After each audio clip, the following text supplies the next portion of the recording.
தமிழகத்திற்கு புதிய ஆளுநரை நியமிக்க கோரி உச்சநீதிமன்றம் கொடூர உத்தரவு. அவசரமாக டெல்லி கிளம்பிய ஆளுநர் ரவி. அதாவது தற்போதைய தமிழக சட்டப்பேரவையில் நிறைவேற்றிய பல்வேறு மசோதாக்கள் மீது ஆளுநர் RN ரவி முடிவெடுக்காமல் இழுத்தபடி வந்தார். மேலும் இது தொடர்பாக தமிழ்நாடு அரசு தொடர்ந்த வழக்கை விசாரித்த உச்சநீதிமன்றம் ஆளுநர் RN ரவிக்கு கடும் கண்டனம் தெரிவித்தது. கடந்த ஏப்ரல் 8ஆம் தேதி மாநில சட்டப்பேரவையில் நிறைவேற்றப்படும் மசோதாக்களுக்கு ஒப்புதல் வழங்க ஆளுநருக்கு 1 மாதம் வரையும் ஜனாதிபதிக்கு 3 மாதம் வரையிலும் காலக்கெடு விதித்தது.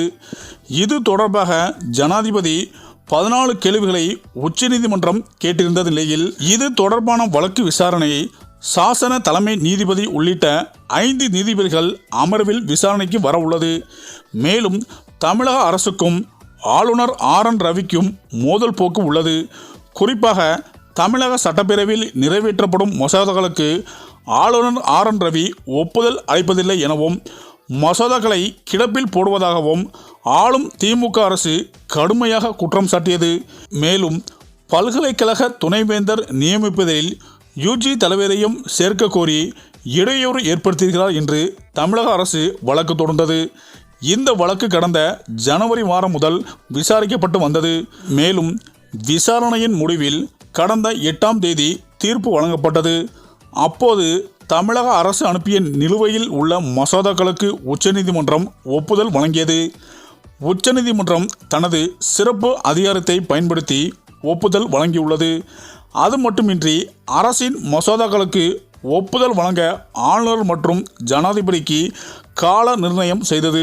அதன்படி மசோதாக்களுக்கு ஆளுநருக்கும் 1 மாதம் வரையும் ஜனாதிபதிக்கு 3 மாதம் வரையும் கால நிர்ணயம் செய்து உச்சநீதிமன்றம் உத்தரவிட்டது.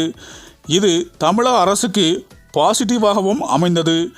அது மட்டுமின்றி நம் நாட்டின் பிற மாநிலங்களும் மசோதாக்களை நிலுவையில் வைக்க ஆளுநருக்கு செக் வைக்கப்பட்டது. இந்த நிலையில்தான் தமிழக ஆளுநர் விவகாரம் தொடர்பான வழக்கில் உச்சநீதிமன்றம் போட்ட உத்தரவை தொடர்பான ஜனாதிபதி திரௌபதி முர்மு விளக்கம் கேட்டார். அதாவது அரசியலமைப்பு சட்டப்பிரிவின் கீழ் 140(1) படி வழங்கப்பட்ட சிறப்பு அதிகாரத்தை பயன்படுத்தி ஜனாதிபதி உச்சநீதிமன்றத்திடம் 14 கேள்விகளை எழுப்பினார்.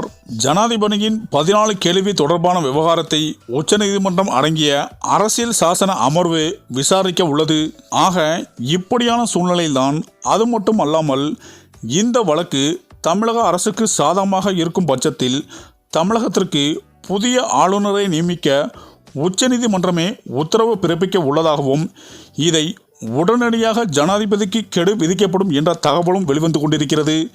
அநேகமாக தமிழக ஆளுநர் மாற்றம் குறித்து அதிகாரப்பூர்வ அறிவிப்பு இந்த தீர்ப்பின் மூலம் வெளிவரும் என்றும் எதிர்பார்க்கப்பட்டு வருகிறது என அரசியல் வட்டாரத்தில் பரவலாக பேசி வருகின்றனர். சரி, இந்த வீடியோ பற்றிய உங்கள் கருத்துக்களை கமெண்ட்ல சொல்லுங்க. மேலும் வீடியோ பிடித்திருந்தால் லைக் பண்ணுங்க, ஷேர் பண்ணுங்க, மறக்காம நம்ம சேனலை சப்ஸ்கிரைப் பண்ணிக்கோங்க. நன்றி.